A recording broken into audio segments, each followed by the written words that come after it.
মুর্শিদাবাদ জেলার নবগ্রাম ব্লকের রসুল অঞ্চলের বাদশাহী রাস্তায় বাগিরাপাড়া বাসস্ট্যান্ড সংলগ্ন এলাকায় ও যাত্রী বোঝাই বাস ও ট্রাক্টরের মধ্যে নিয়ন্ত্রণ হারিয়ে মুখোমুখি সংঘর্ষ হয় শুক্রবার।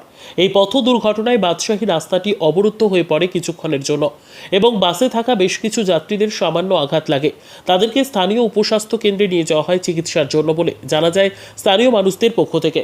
প্রত্যক্ষদর্শীদের মতে বাসটি পাঁচগ্রামের দিক থেকে শেরপুরের দিকে যাচ্ছিল এবং ট্রাক্টরটি শেরপুরের দিক থেকে পাঁচগ্রামের দিকে যাচ্ছিল বলে জানা যায়।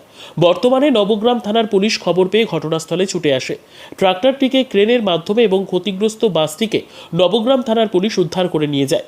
দীর্ঘক্ষণ যানজট থাকার পর নবগ্রাম থানার পুলিশের তৎপরতায় যানজট নিয়ন্ত্রণে আসে বর্তমানে। ব্যুরো রিপোর্ট, দিনরাত স্টার নিউজ।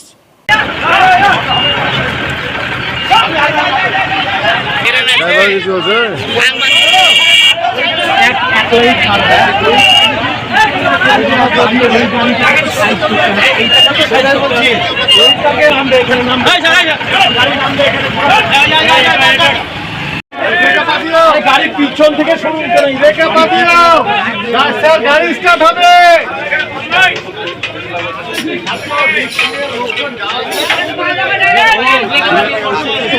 গাড়ি পাস হবে না, গাড়ি পেছনে নিয়ে হয়।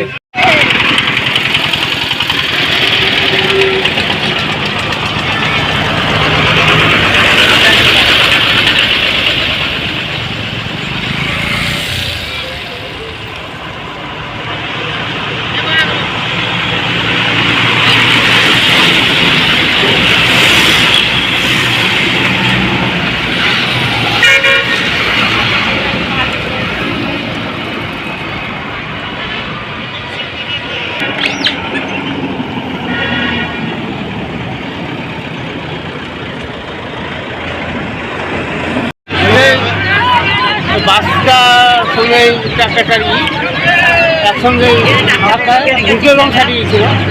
আচ্ছা, মুখোমুখি হয়েছে নাকি? মুখোমুখি ধাক্কা। আচ্ছা, বাসটা কোন দিকে যাচ্ছিল? বাসটা বহরমপুর থেকে গান্ধী দিকে যাচ্ছিল। গান্ধী থেকে। আর এটা ট্রাক্টরটা? ট্রাক্টরটা পাঁচগ্রামমুখী যাচ্ছিল। পাঁচগ্রামুখী যাচ্ছিল। ক্ষয়ক্ষতি কি হয়েছে এখন? ট্রাক্টরটার সামনেকার ইঞ্জিনের এটা ঘুমে গেছে। আচ্ছা, পুলিশ এসছে ঘটনাস্থলে? ক্ষয়ক্ষতি প্যাসেঞ্জার বা ড্রাইভার কোনো ক্ষয়ক্ষতি হয়নি, দু একটা প্যাসেঞ্জার ধাক্কা লেগেছে মাথায়।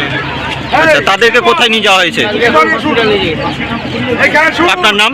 আমার নাম জাহাঙ্গীর। এই জায়গাটা কোথায়? বাগড়াপাড়া। বাগড়াপাড়া, রসুলপুর অঞ্চল। রসুলপুর অঞ্চল।